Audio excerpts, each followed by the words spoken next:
इस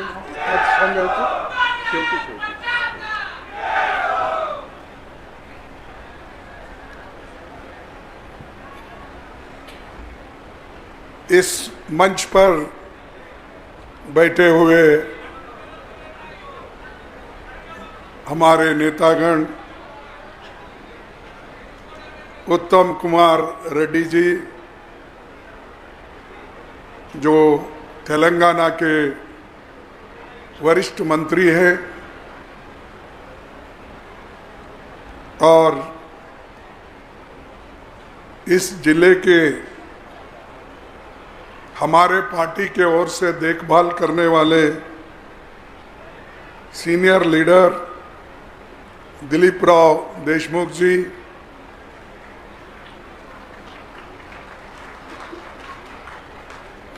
नौजवान साथी और विलासराव देशमुख के सुपुत्र अमित देशमुख जी, और उनके चिरंजीव, ठीक है, उनके चिरंजीव धीरज देशमुख जी, और doctor Shivaji Kadge member of parliament, Sudhakar Sarangare जिन्होंने हमारे पार्टी को मदद करने के लिए आए हैं, वो भी हमारे सामने बैठे हैं।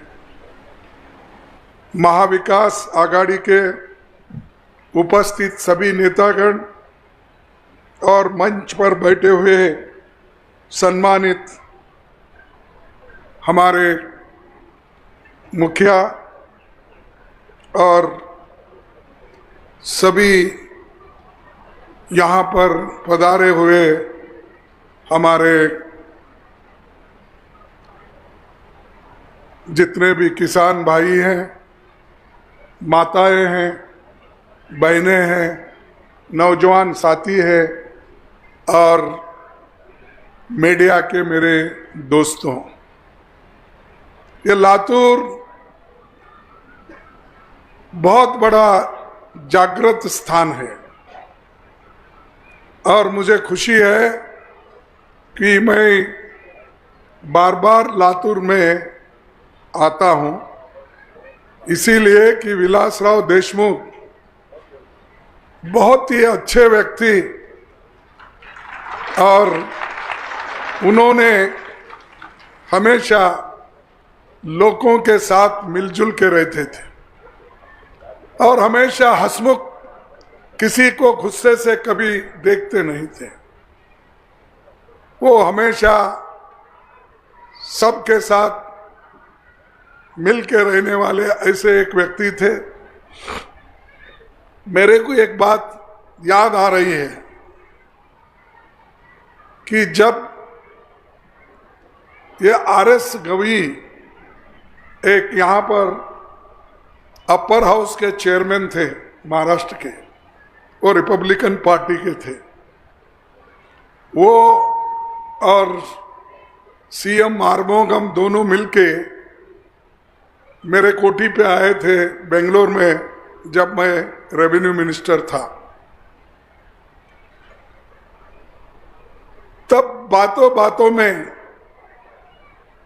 जिक्र आई तो उन्होंने कहा अगर कोई महाराष्ट्र में, जब वो पीडब्ल्यूडी मिनिस्टर थे देशमुख साहब, और जिला पंचायत के भी देखभाल उन्होंने की थी,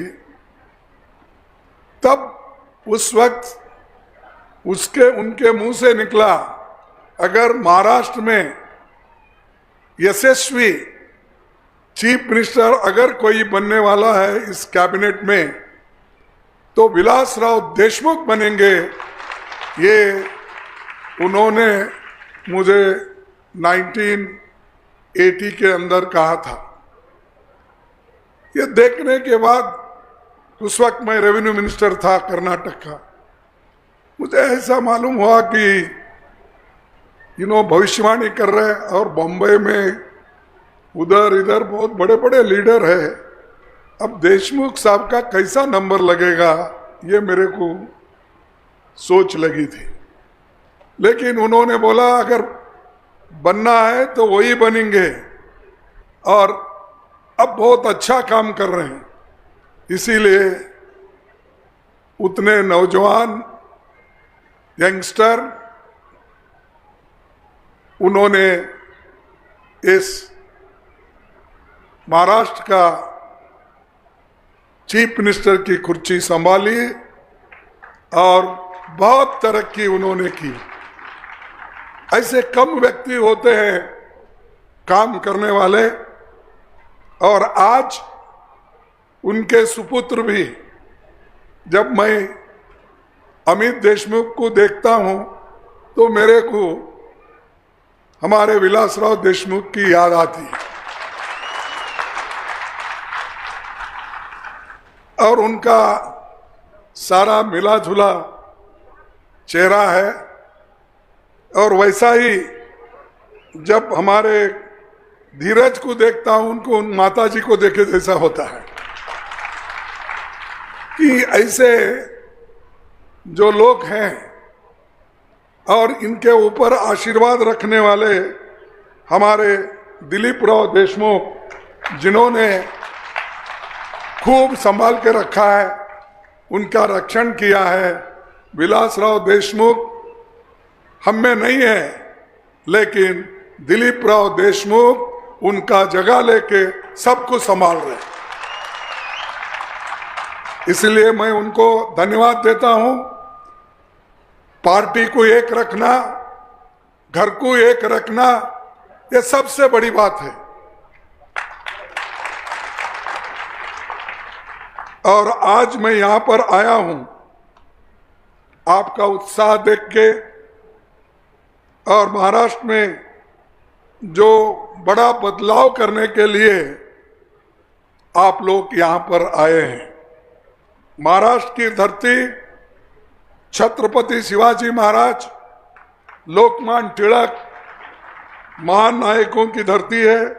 ज्योतिबा फुले, सावित्रीबाई फुले और बाबा साहब अंबेडकर, ऐसे महान व्यक्तियों की ये धरती है। बड़े बड़े संतों की धरती है महाराष्ट्र। तो ये हमको इस जगह आके बहुत खुशी होती है। अब हम साथी हैं।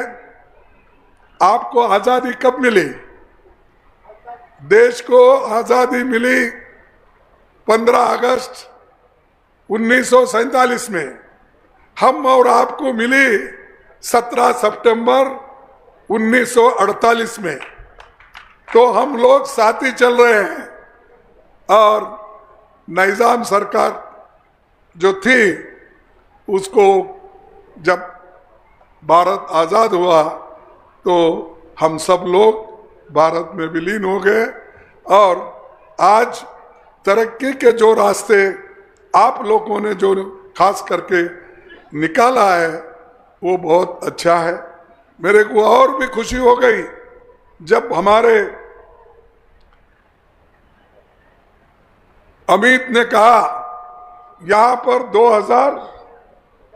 2400 करोड़ रुपए अगर एक जगह डेवलपमेंट के लिए आता है, मैं समझता हूं कोई एमएलए इतना काम नहीं कर सकता जितना उन्होंने बताया। और दूसरी बात ये कहूंगा कि उन्होंने हमको आश्वासन दिया है 6 के 6 सीट हम जिता के लाएंगे। इसलिए मैं उनको धन्यवाद देता हूं। इसके अलावा भी महाराष्ट्र के कोने कोने में फिर के उन्होंने हमारे महाराष्ट्र विकास आघाड़ी के जितने भी कैंडिडेट हैं उसको वो लाएंगे, ये मुझे विश्वास है, क्योंकि वो हमेशा काम करते रहते हैं। इसीलिए काम करने वालों को मैं चाहता हूं, हमेशा जो काम करते हैं, जो मेहनत करते हैं, उनको फल भी मिलता है और पार्टी को मजबूती भी मिलती है। भाइयों, ये संतों की जगह है।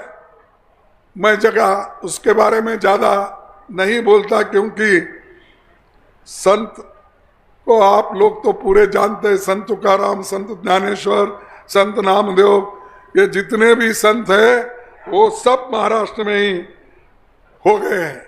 इसीलिए हमारे तरफ भी आपकी छाप है।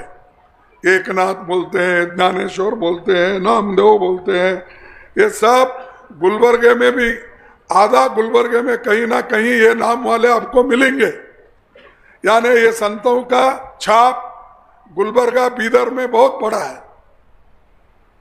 तो ऐसे जगह पे हम आए हैं। और ये जो महाराष्ट्र है, मराठवाड़ा, यहाँ पर डॉक्टर बाबा साहब अम्बेडकर का बहुत बड़ा देन है। औरंगाबाद में उन्होंने पहला जो कॉलेज खोला, मिलिंद कॉलेज, शायद ही और दूसरा कोई कॉलेज नहीं था इस एरिया में। उसके बाद में बहुत से कॉलेज निकले, लेकिन आज़ादी के पहले जो शिक्षण संस्था काम की वो डॉक्टर बाबा साहब अम्बेडकर मिलिंद कॉलेज के नाम से उन्होंने शुरू किए थे। बहुत से लोगों को मालूम नहीं रहता भाई मिलिंद ये नाम कहाँ है, किसका है। ये मिलिंद नाम है जो अलेक्जेंडर द ग्रेट था, उसका ग्रेट ग्रैंडसन मिलिंद, उसका नाम था मिलंडर। वो मिलंडर जाके आगे वो मिलिंद बन गया हिंदुस्तान में। ऐसे एक महान व्यक्ति जो बुद्ध धर्म में वो आया था, उसको उसके नाम से उन्होंने, बाबा साहब अम्बेडकर ने एक कॉलेज खोली, क्योंकि वो ग्रीक कंट्री के थे। तो उन्होंने बहुत कुछ बुद्धिज्म अफगानिस्तान में, कजाकिस्तान में, इस एरिया में, पाकिस्तान के एरिया में, तक्षशिला, आपको मालूम है, बहुत से मैं हिस्ट्री बोलने नहीं जाता, वहाँ ये थे। और उनके गुरु थे नागसेन, और वही नागसेन का वन बोल के औरंगाबाद में उन्होंने रखा। यानी गुरु शिष्यों का नाम पहले बार डॉक्टर बाबा साहब अम्बेडकर औरंगाबाद में रखे। ये बहुत बड़ी बात है और बहुत से लोगों को ये मालूम नहीं है। ये शिक्षण का केंद्र है। और यहाँ पर ऐसे बहुत चीफ मिनिस्टर बने, बहुत से मराठवाड़ा से, मराठवाड़ा लक्की है, या शिवाजीराव पाटिल निलंगेकर बने, शंकरराव चौहान बने, शिवराज पाटिल, सुशील कुमार शिंदे, ये बहुत से नेता। और सबसे ज्यादा विलासराव देशमुख जी यहाँ पर काम किए, इरिगेशन के काम किए। और उसके वजह से दिलीप राव को चांस मिला 6 शक्कर कारखाने बनाने का, क्योंकि ये जो अगर बांध नहीं होते, डैम नहीं होते, तालाब नहीं होते, तो कहां से आप गन्ना उगाते थे। ये गन्ना उगाने का जो आपको समय मिला या एक चांस मिला कि विलासराव देशमुख अपने एक कोशिशों से यहाँ पर इरिगेशन प्रोजेक्ट्स वो लगाए, इसीलिए आज मराठवाड़ा संपन्न है। लेकिन एक बात है, मराठवाड़ा खास करके हमारे लातूर जिला, ये सब कुछ है, लेकिन सबसे ज्यादा प्रॉब्लम आया है सोयाबीन का, कपास का। सोयाबीन जो ये सेंटर है लातूर, लेकिन सोयाबीन को आज उसका दाम नहीं मिल रहा। मोदी ने तो जीएसटी सबको बढ़ा दिया, सब ट्रैक्टर पे टैक्स लगाया, दूसरे इक्विपमेंट में भी टैक्स लगाया, हर चीज पे उन्होंने टैक्स लगाया जो किसान उपयोग करता है। लेकिन सोयाबीन का जो एमएसपी है वो क्यों नहीं बढ़ाया, मैं पूछ रहा हूं। सोयाबीन का यहां पर आकर फडणवीस ने कहा मैं एमएसपी 6,000 रुपए कुंटल दूंगा, बोला या नहीं बोला? लास्ट जब इलेक्शन में आए थे पार्लियामेंट के, उन्होंने बोला 6,000 रुपए कुंटल मैं एमएसपी वो रेट पे करूंगा, लेकिन वो गायब हो गए। वो तो छोड़िए, अब एमएसपी जो है 4,892 रुपए है, वो भी किसानों को नहीं मिल रहा। अब किसान कम दाम में वो बेच रहे हैं और परेशान हैं, लेकिन गवर्नमेंट जो वायदा करती है वो कभी निभाती नहीं। ये हमेशा आदत है मोदी साहब की। बोले वो पहले क्या बोले? पहले जब वो हुकूमत में आने से पहले बोले, मेरे भाइयों और बहनों, मैं आप लोगों को कांग्रेस के सरकार ने काला धन भार रखा है, उसको लाकर मैं हर एक के जेब में 15-15 लाख डालूंगा। डाल दिए वो 15 लाख मिले आपको। अरे ऐसा प्रधानमंत्री झूठ बोलते हैं? मैं तो नहीं सुना भाई कोई प्रधानमंत्री ऐसा आके ऐसा बोला फिर निभाया नहीं। आपको दिए होंगे इसलिए आप चुप बैठे बहुत से लोग। अगर नहीं है तो पूरे लोग हाथ उठाओ। नहीं दिए, इधर के लोग कमजोर हो गए, माताएं कम हो गए। और मैं 2-2 करोड़ नौकरियां दूंगा आपको, बोला या नहीं बोला? दिया। तो मोदी झूठ है क्या हम झूठ हैं? ये क्यों बोल रहा हूं? जो लोग आते हैं झूठ बोलते हैं, लोगों को फंसाते हैं और हुकूमत में आते हैं, हुकूमत में आने के बाद जनता को भूल जाते हैं। ये है मोदी का। मोदी इतना ही नहीं, किसानों को धोखा दिया। किसानों को बोला कि मैं आपका दाम दुप्पट कर दूंगा, आपकी आमदनी दुप्पट करूंगा। डबल हो गई आपकी आमदनी। अरे एमएसपी नहीं दे रहे, जो बोले वो नहीं कर रहे। वो मराठी में कहते ना, बोले जैसा चाले त्याची वंदावे पावले। पावले नहीं, उनके पैर छूना बोलते हैं जो सच बोलता।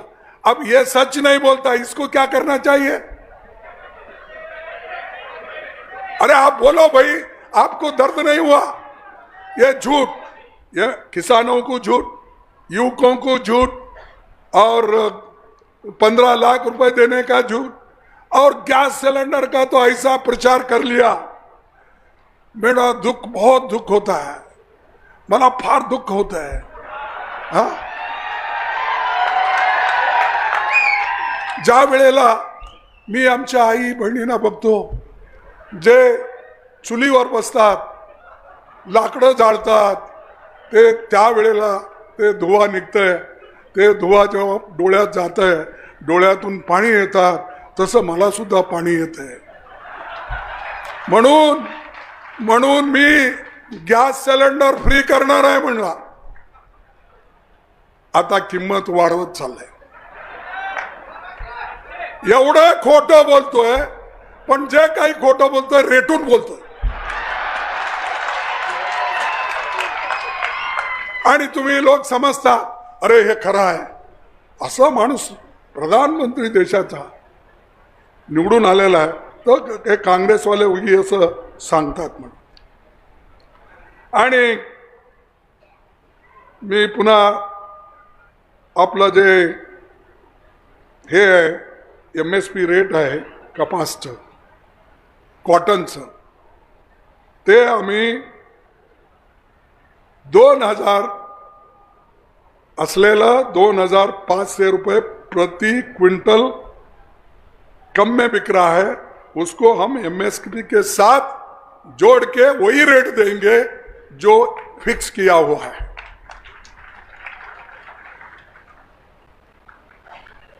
और मोदी जी अपना जो दोस्तों को तो वो बहुत बढ़ा रहे हैं, उनके सिर्फ दो ही दोस्त हैं। कौन कौन? अदानी आणि अंबानी. अरे आणखीन फार श्रीमंत लोक आहेत त्यांच्या बरोबर. जवळजवळ ह्या देशात 5% लोकांजवळ 62% देशाची संपत्ती आहे. किती आहे? 62%. आणि 50% गरीब जे आहेत त्यांच्याजवळ केवळ 3% संपत्ती आहे देशाची. 3%. म्हणजे हे गरीबाला मदत करणार आहेत का श्रीमंताला? ह्याच्यावरून बघून घ्या, देख लीजिए. 10%, 5% लोगों के पास 62% है और देश के 50% लोगों के पास 3% है. यह मोदी की सरकार, यह फडणवीस की सरकार, यह शिंदे की सरकार, यह अजीत अब रिसेंटली ज्वाइन हो गए ना उनका ना, अजीत पवार जी की सरकार. अरे भाई क्या देख के गए आप लोग?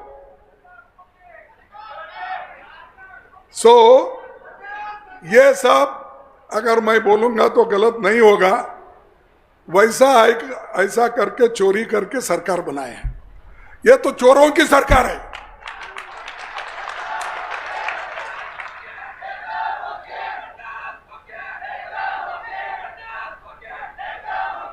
ठीक आहे, ठीक. हे आता 50 खोके जे घेतलेत ना त्यांना घरी बसवा. आता घरी बसवण्याची वेळ आहे. हेच संधी आहे. हे संधी चुकली तर तुम्ही राहणार नाही. महाराष्ट्रामध्ये रोज 7 लोक शेतकरी आत्महत्या करतात. रोज. आतापर्यंत ऑक्टोबर पर्यंत ह्या वर्षी 2336 किसानों की आत्महत्या हो गई. ये उनके आंकड़े ने, हमारे नहीं है. वो जो यहाँ के असेंबली में बोले हैं वही आंकड़े मैं आपको दे रहा हूं. तो ऐसे जो झूठ बोलते हैं और मोदी जो झूठों का सरदार है, तो इनको जरा दूर रखना चाहिए. हम उनका अपमान करना इसलिए नहीं बोल रहे. भाई झूठ बोल के क्यों वोट लेते हो? आपकी विचारधारा बोलो, आपकी आयडियोलॉजी बोलो. त्या विचारातून तुम्ही विचारा लोकांना, हे विचारधारा माझी आहे याच्यासाठी मत द्या असं विचारा. ते सोडून भाई और बहनों, मैं वो देऊंगा, मैं ये देऊंगा. क्या दे रहे हैं आप?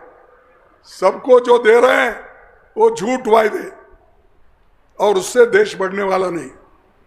ये देश अगर बढ़ा है आज पंडित जवाहरलाल नेहरू के वजह से बना. बड़े बड़े कारखाने बने, बड़े बड़े डैम बने, और इस देश में अन्न नहीं मिलता था. अमेरिका से हम अनाज लाके खाते थे, गेहूं लाके देते थे हमको.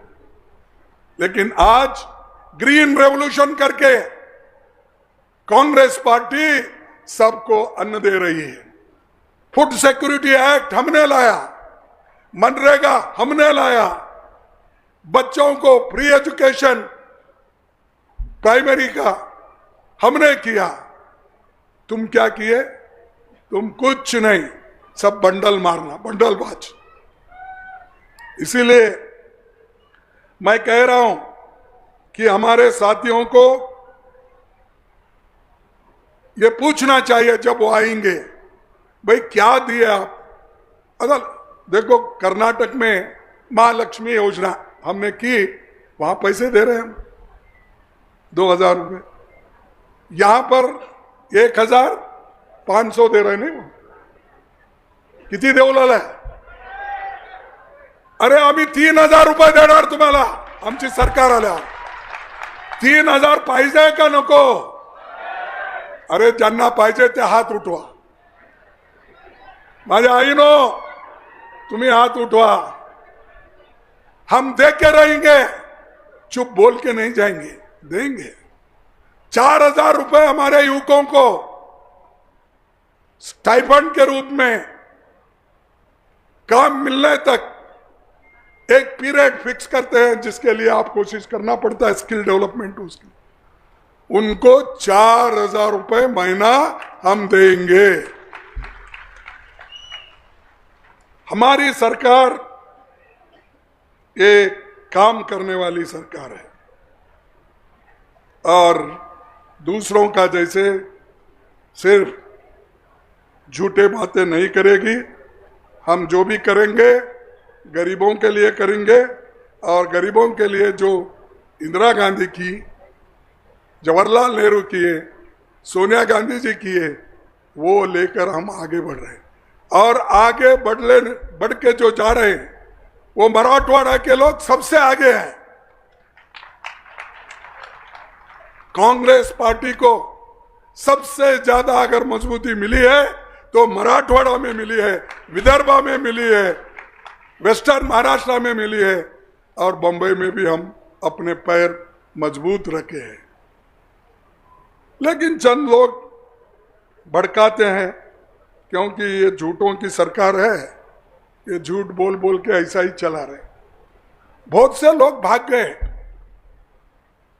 वो बीजेपी के ईडी को डर के भाग गए, सीबीआई को डर के भाग गए, सीवीसी को देखकर भाग गए। ये भागने वाले बहुत है। एक बार जो भाग के गए उनको फिर मत लाना, क्योंकि फिर वो आपको लूटेंगे। इसीलिए ये लातूर जिला जो है कांग्रेस का मजबूत एक गढ़ है, और ये एक जमाने में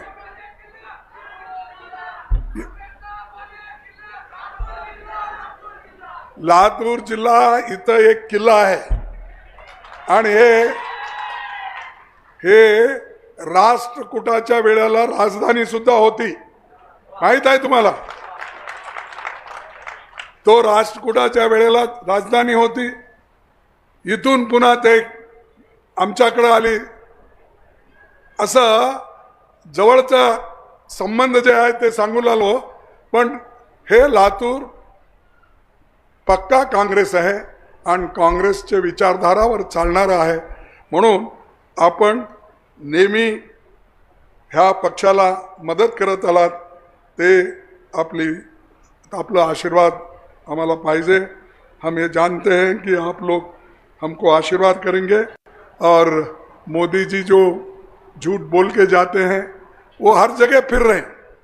अब वो म्युनिसिपैलिटी इलेक्शन में आएंगे, इसलिए अमित देशमुख जरा देख लीजिए, क्योंकि वो एमएलए इलेक्शन में आते हैं, एमपी इलेक्शन में भी आ रहे हैं।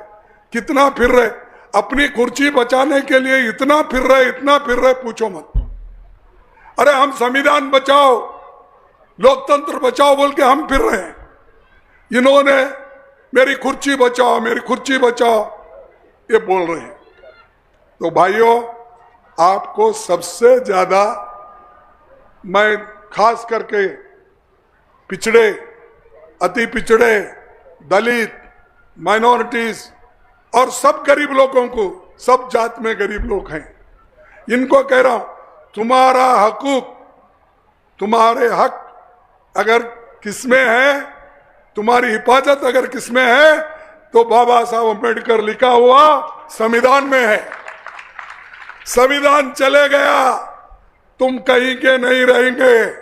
संविधान जो लिखा है बाबा साहब अम्बेडकर, उसको टिकाना है ना।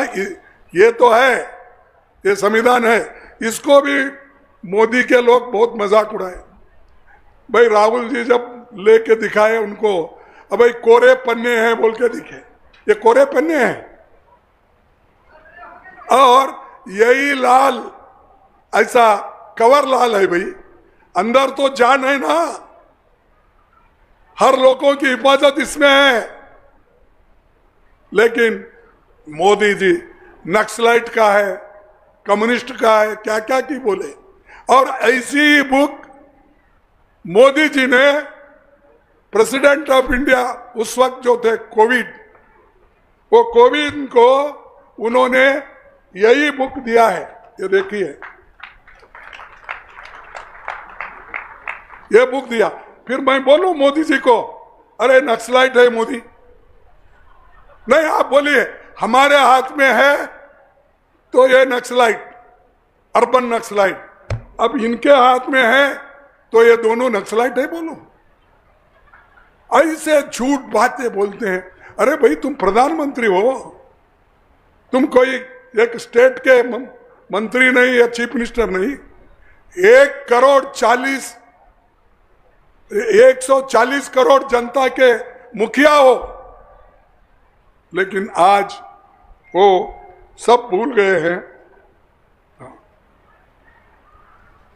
हैं, इसीलिए मैं आपसे विनती करता हूं कि वो सिर्फ आरएसएस बीजेपी क्या बोले।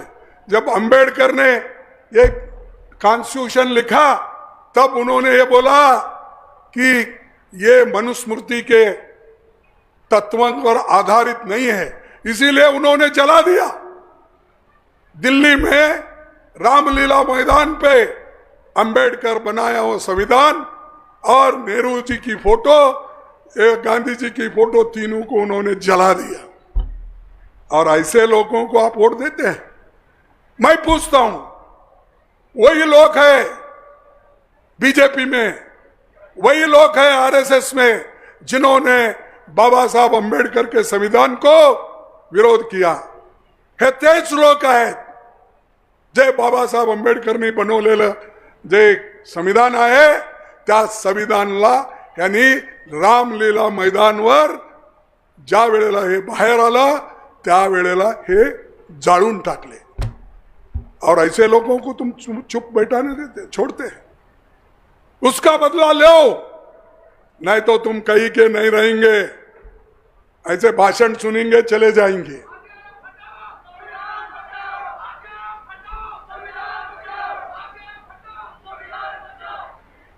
मैं इसीलिए SC ST OBC के लोगों को ये कहने आया हूं, तुम्हारे नौकरियां जा रहे हैं, तुम्हारे को बैकलॉग वैकेंसी नहीं मिल रहे, नए भर्ती नहीं हो रहे, क्योंकि नए अगर भर्ती हो गए जितने वैकेंसीज है तो उसमें फिर ये लोग आएंगे, तो इसलिए उन्होंने रिक्रूटमेंट करना बंद कर दिया है। और अगर हमारी कांग्रेस पार्टी और महाविकास आघाड़ी हुकूमत में आएगी तो हम 2,50,000 नौकरियां जल्दी भर देंगे और बेरोजगारी को दूर करने की कोशिश करेंगे और इन्वेस्टमेंट लाएंगे। महाराष्ट्र में, लातूर में भी आएगा, हर जगह जो इन्वेस्टमेंट मोदी अपने घर को भेज रहा है वो सब महाविकास आघाड़ी की सरकार आने के बाद महाराष्ट्र में आएगा। और ये आपको तो हमारे अमित भाई ने बताया की महालक्ष्मी योजना युवकांना म्हणजे 4,000 रुपयाचं मी सांगितलं, त्यांनी सांगितलं कुटुंब रक्षण हे 25 लाख रुपये इन्शुरन्स आणि औषध फ्री, ह्याचंही आमचं एक पॉइंट आहे। त्याने समतेची हमी, हे जाती जनगणना आणि 50% आता जे सीलिंग आहे ते 50% सीलिंग आम्ही काढून सगळ्यांना न्याय देऊ, ओबीसीला न्याय देऊ, बाकीच्या लोकांना न्याय देऊ। आणि आमचं ध्येय काय आहे, सगळ्यांना ह्या देशाचं स्वातंत्र्य झाल्यानंतर जे मिळायचं आहे ते मिळालं पाहिजे, ह्यासाठी आम्ही जातीय जनगणना करत आहोत। एकदा जातीय जनगणना झाली तर तुम्हाला माहित होईल की कुणाच्या घरात किती ग्रॅज्युएट आहेत, कुणाची इन्कम किती आहे, कोण कितीपर्यंत शिकलेला आहे आणि कुठं नोकरी आहे, हे सगळं माहित होईल। त्यानुसार आपण लोक त्यांना आपल्या सरकारमध्ये व्यवस्थित रीतीने त्यांना मदत करायचं हे ठरवलंय। म्हणून हे जाती जनगणना बॅकवर्ड क्लासेस राहू दे, दुसऱ्या कम्युनिटीचे राहू दे, ते आम्ही करत आहोत. त्याला सुद्धा मोदी म्हणतात हे बैकवर्ड को तोड़ दे रहे हैं, अलग कर रहे हैं, SC ST को फोड़ दे रहे हैं. अरे फोड़ने वाले आप ही हो भाई, हम नहीं. बांटो और क्या बटेंगे तो कटेंगे. कोण म्हणतंय? हे यादव आपले त्यागी योगी सॉरी योगी म्हणतात. योगी साधू आहेत पाप बिचारे, ते कसं काय आले आहात मला माहित नाही. आणि मोदीजी काय म्हणतात? एक है हा, अरे एक है तो सेफ है, हे त्यांचं म्हणणं आहे.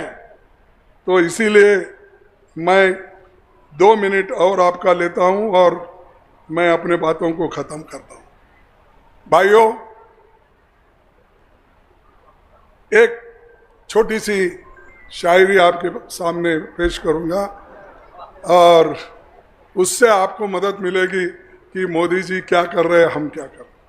हिंदू या मुस्लिम के एहसासात को मत छेड़िए, हिंदू या मुस्लिम के एहसासात के मत छेड़िए, अपनी कुर्सी के लिए जज्बात को मत छेड़िए, अपने कुर्सी के लिए जज्बात को मत छेड़िए. हम में कोई हूण, कोई शक, कोई मंगोलियन है, दफन है जो बात, दफने हैं जो बात, अब उस बात को मत छेड़िए. छेड़ेंगे एक जंग मिलजुल कर गरीबी के खिलाफ, छेड़ेंगे एक जंग मिलजुल कर गरीबी के खिलाफ. दोस्त मेरे मजहबी नगमात को मत छेड़िए. ये अदम गौड़ी का है. उसने ये कहा मत छोड़ो भाई, एक बटेंगे तो कटेंगे.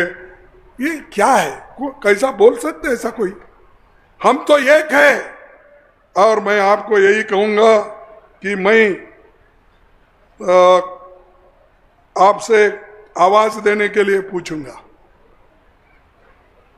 और उससे पहले मैं नाम बोलूंगा जो भी हमारे इस कॉन्स्टिट्यूंसी के. ये 236 में अहमदपुर कॉन्स्टिट्यूंसी से विनायक राव कृष्णराव पाटिल है. भाई कहाँ है? जरा उठ के नमस्ते करो. और उदगीर कॉन्स्टिट्यूंसी से सुधाकर संग्राम भालेराव,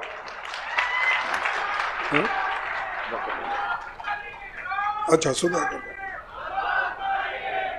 निलंगा कॉन्स्टिट्यूंसी अभय सतीश साळुंके,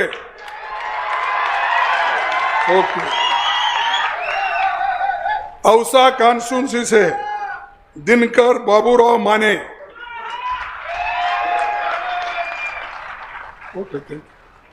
तो ये हमारे कैंडिडेट है. अब पहले तो अरे धीरज विलास, ये तो बोले ये तीसरी बार बोल रहे. ये धीरज विलास राव, अमित विलास राव, हाँ. अरे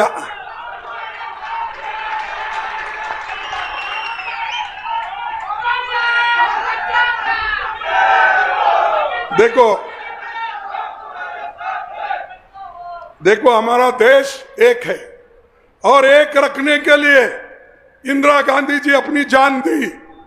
एक रखने के लिए राजीव गांधी जी ने अपनी जान दी, कुर्बानी दी. मैं पूछता हूं देश को एक रखने के लिए, हिंदू मुसलमान सिख ईसाई, इनको एक रखने के लिए कितने लोग आरएसएस के बीजेपी के जान दिए हैं? मुझे बोलो. आपने कुछ किया? ना आजादी में कुछ काम नहीं किया, देश को एक रखने के लिए काम नहीं किया. सिर्फ बोलते हो सब बटेंगे तो कटेंगे. ये बोलने के लिए आप हो ना. किसको बटेंगे, किनको बटेंगे? मैं पूछता हूं. देश तो एक है. इसीलिए मैं कहूंगा आप मेरा साथ देना. मोदी जी को भी पता लगने जाने दो. कैसा भी मेरा रिपोर्ट जाता है, कहाँ कहाँ मैं बात करता हूं, वहां से रिपोर्ट लेते हैं और बोलते हैं आवाज दो. अरे ऐसा बोलो भाई, आवाज दो. बोलूंगा हम एक है बोलना. आवाज दो, आवाज दो, आवाज दो। इसीलिए आपको धन्यवाद। हम तो एक है, आवाज एक है, लेकिन फिर क्या आप चाहते हैं? देश के लोग एक है, हम एक है, आवाज दे रहे हैं, तुम बांटने और काटने की बात कर रहे हैं। इसीलिए ज्यादा न बोलते हुए आप सबको धन्यवाद। जय हिंद, जय हिंद, जय हिंद, जय हिंद। धन्यवाद।